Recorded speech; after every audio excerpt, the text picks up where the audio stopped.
BNP এবং জামাত ইসলামকে চূড়ান্তভাবে বিতর্কিত করতে পারলে মূলত লাভবান হবে বাংলাদেশের ফ্যাসিবাদ, সেই আওয়ামী লীগ। ফ্যাসিবাদকে 5 তারিখে বাংলাদেশের জনগণ তাড়িয়ে দিয়েছে। 5 তারিখে তাড়ানোর পরেও ফ্যাসিবাদের দোসররা কিন্তু বিভিন্ন জায়গায় এখন রয়ে গিয়েছে। তারা কয়েকটি প্ল্যানে কাজ করতেছে বাংলাদেশে এই মুহূর্তে।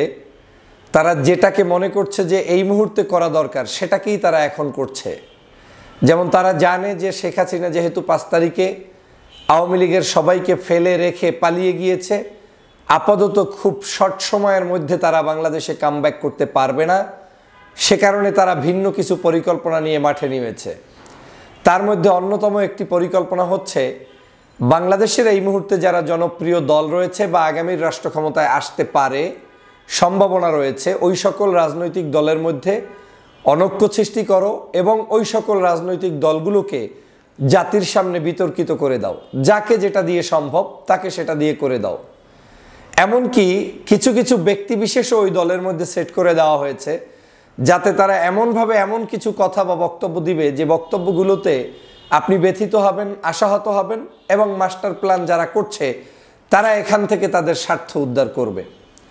তো চতুর্মুখী ষড়যন্ত্রের কবলে এখন বাংলাদেশের দুটি বৃহত্তর দল বিএনপি এবং জামাতে ইসলামী।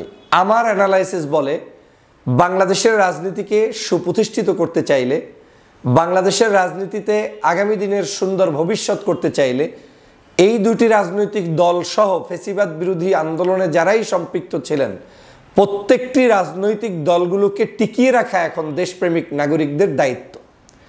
এই দলগুলো যদি টিকে না থাকে তাহলে এই আওয়ামী লীগই মূলত এখান থেকে বেনিফিট ভোগ করবে এবং তারা সে কারণেই উঠে পড়ে লেগেছে। তাহলে তাদের মাস্টার প্ল্যান কি? মাস্টার প্ল্যানের একটা অংশ হচ্ছে একদিকে এই দলগুলোর মধ্যে 2-1 এজেন্ট ঢুকিয়ে দেবে।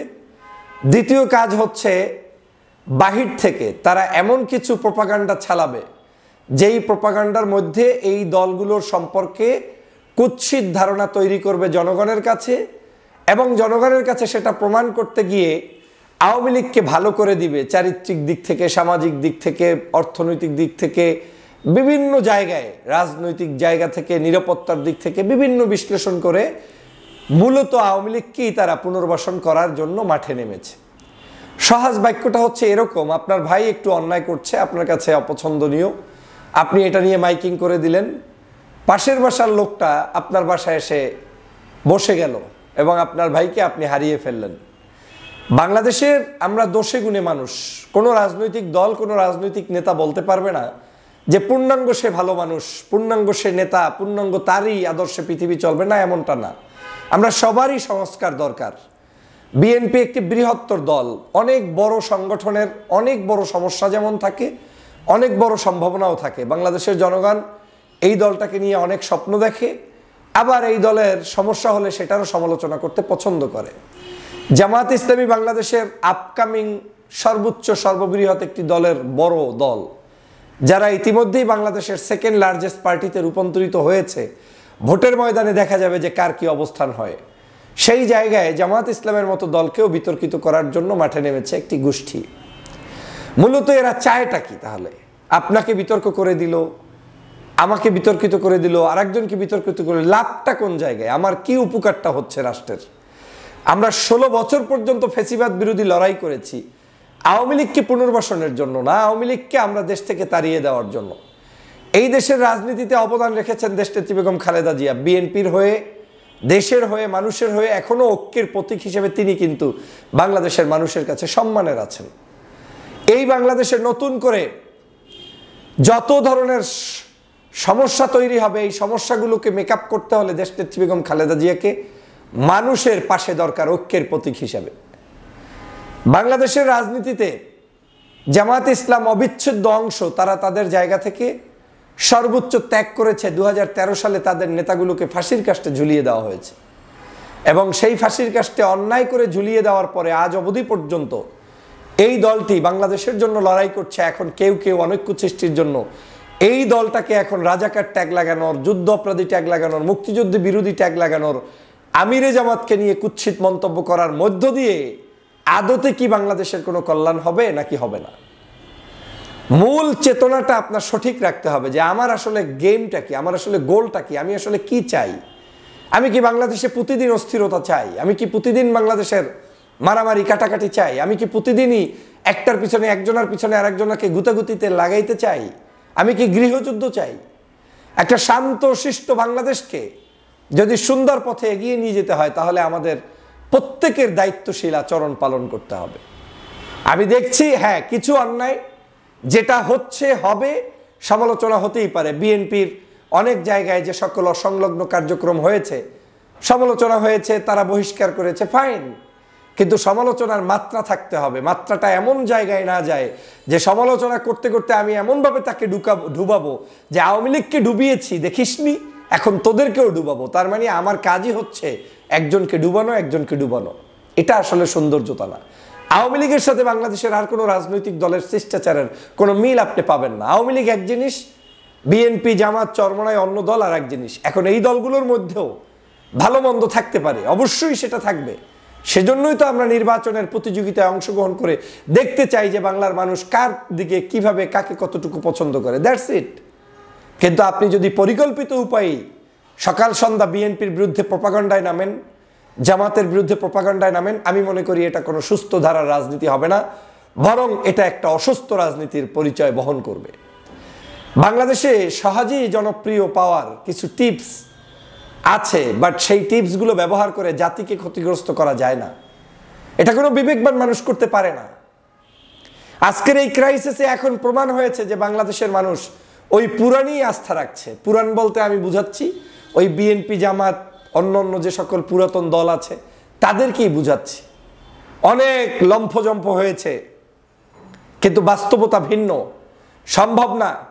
মানুষ যাদের সাথে সম্পৃক্ত তাদেরকে বিতর্কিত করে আপনি এদেশের কোনো পরিবর্তন করতে পারবেন না। বরং এই দলগুলোর পজিটিভ দিকগুলো জাতির কাছে উপস্থাপন করে, বিএনপি জামাতের ভালো গুণগুলো জাতির কাছে প্রকাশ করে, তাদেরকে মাঝে মাঝে কিছু সতর্কতা অবলম্বন করার জন্য কিছু বক্তব্য পজিটিভ ওয়েতে দিয়ে দেশ রক্ষার জন্য তাদেরকে যদি ঐক্যবদ্ধ রাখা যায়, দেশ গঠনে যদি তাদের অবদানকে কাজে লাগানো যায়, সেটা হবে নৈতিকতার মূল মানদণ্ড।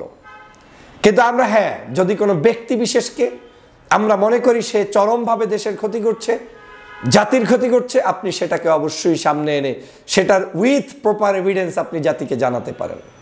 কিন্তু আমার কাছে মনে হচ্ছে এক মহাপরিকল্পনা, বিদেশি কোনো এজেন্ডা, গোয়েন্দা সংস্থার কোনো কাজ, যে কোনো কাজই হোক না কেন, যে কোনো উপায়ে এই 5 তারিখের পরে দেখছি আবার এদেরকেই চরমভাবে বিতর্কিত করার জন্য একদল মাঠে ময়দানে উঠে পড়ে লেগেছে, আধা জল খেয়ে লেগেছে। আজকে যে জামাতের পক্ষে বলছে আর একজন একই দিনে জামাতের বিপক্ষে বলছে। আজকে যে জামাতের বিপক্ষে বলছে আর একদিন আর একজন জামাতের পক্ষে বলছে। আজকে বিএনপির বিপক্ষে এনি বলছে, আর একদিন উনি বিএনপির পক্ষে বলছে। এই পক্ষে বিপক্ষে করতে করতে প্রতিটা দিন জনগণের সাথে ধোঁকাবাজি চলছে। এগুলা মূলত বাস্তবতা এবং বাস্তব ধর্মী কোনো আলোচনা হতে পারে না। বাস্তবতা হবে আজকের মানুষের মূল সমস্যাটা কোথায় আমাদের দেশে।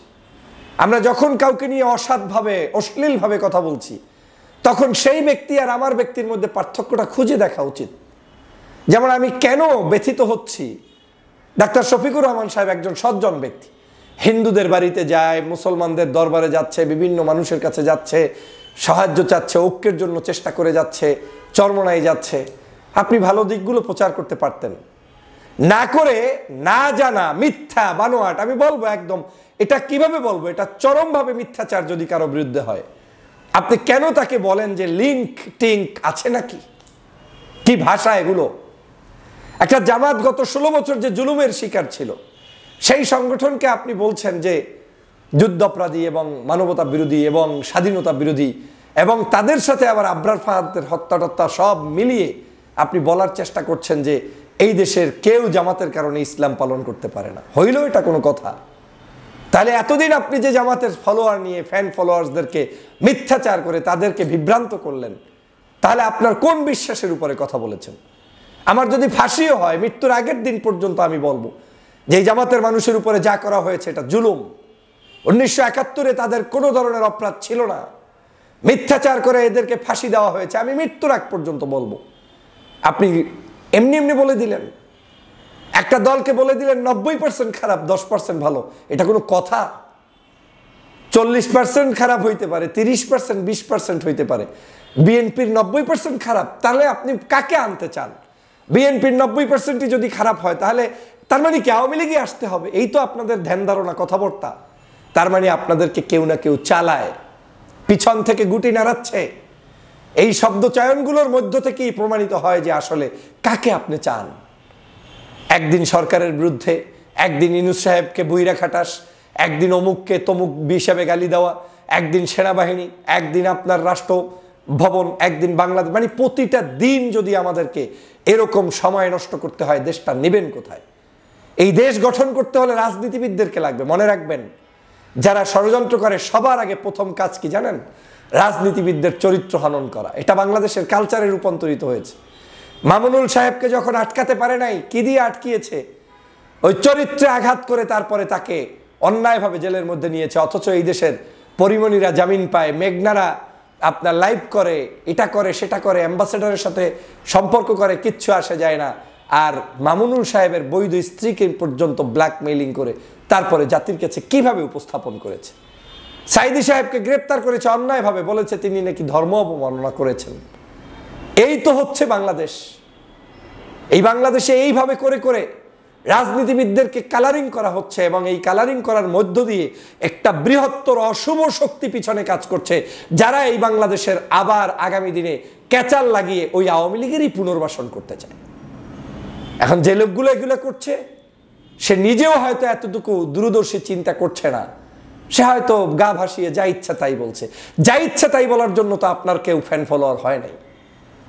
যা ইচ্ছা তাই বলে দিবেন, এটা তো হতে পারে না। আমি তো বারবার বলি, একটা রাজনৈতিক দর্শনের ভিন্নতা থাকতে পারে। বিএনপির বিরুদ্ধে আপনার মন্তব্য, আমার মন্তব্য থাকতে পারে, জামাতের পক্ষে বিপক্ষে থাকতে পারে, সমস্যার কিছু নাই। কিন্তু শব্দ চায়নগুলো কোথায়? ভিডিওগুলোর দিকে তাকালেই মনে হয় যেন ক্ষিপ্ত হয়ে আপনি নেমে পড়েছেন। কোনো একটা স্বার্থ না মেললেই লিখতে হবে, বলতে হবে। এটা আমাদের পরিহার করতে হবে। আপনাদের 2-4 দিন আগের ভিডিও পোস্ট অ্যানালাইসিস করে এটা প্রমাণিত হয়েছে যে কোনো একটি দল কোনো একজন সাংবাদিককে একটু গুরুত্ব দিলে আপনার মনে কষ্ট লাগে, আবার আমাকে আরেকজনে গুরুত্ব দিলে আপনার খারাপ লাগে, ভালো লাগে। এই যে ভালো লাগা খারাপ লাগা, এটাকে বলে স্বার্থের বেড়া জলে আপনি সাংবাদিকতা করছেন কিংবা আলোচনা করছেন। আমার ভালো আর খারাপ লাগার কিছু নাই, যা ট্রুথ তাই বলতে হবে। এই বাংলাদেশের প্রত্যেকটি মানুষকে নিয়ে দেশ গঠন করতে হবে। হিন্দু, মুসলমান, বৌদ্ধ, খ্রিস্টান, এখানে দাঙ্গা লাগিয়ে, এখানে সংঘাত লাগিয়ে কোনো সমাধান হবে না। এখানে একে অপরের বিরুদ্ধে এমন বিষোদ্গার করা যাবে না যেটা জাতির ক্ষতি হয়, দেশের ক্ষতি হয়। প্রিয় সহযোদ্ধা ভাইরা, সে কারণে আমি বলছি, আমাদের এই বিএনপি এবং জামাত সহ অন্যান্য রাজনৈতিক দলকে যারা কলুষিত করে আগামীর বাংলাদেশ গঠন করতে চায়, আমি মনে করি তাদের এই অশুভ একটি শক্তি এবং ভারতের একটি বিশেষ পরিকল্পনায় এই কাজ হচ্ছে। এ ব্যাপারে আপনাদের সতর্ক থাকতে হবে। আমার এই কথাগুলো আজ হোক কাল হোক মিলবে, দেখবেন। অনেকের প্রথম দিন ভালো লাগে না, কারণ আমি তো চটকদারি কথা বলে আপনাকে বিপদগামী করতে চাই না। যা হালাল সেটা বলার চেষ্টা করছি। এটা হয় না। বাংলাদেশে যখন জামাতের আমিরের উর্বরতা দেখলো, তখন অনেকের সহ্য হচ্ছে না, তার উপরে লেগে গেলেন। এখন জামাতকে যারা পছন্দ করবে না, সবাই মিলে ওইটাই পছন্দ করবেন। আবার 2 দিন পরে বিএনপিকে যারা পছন্দ করবে না, সবাই মিলে বিএনপির সেটা নিয়ে থাকবেন। আবার আরেকদিন চরমনাইকে যারা পছন্দ করবে না, আপনি চরমনাইয়ের সেই ভিডিও পাইলে খুশি হয়ে যাবেন। এই চরিত্র দিয়ে রাষ্ট্র গঠন হবে না। রাষ্ট্র গঠন করতে হলে আমাদেরকে সামষ্টিক সামগ্রিক জায়গায় সবাইকে নিয়ে পথ চলতে হবে, এবং সেই পথের মধ্যেই আমাদের শান্তি নিহিত রয়েছে। সবাইকে ধন্যবাদ, ভালো থাকবেন, আল্লাহ হাফেজ।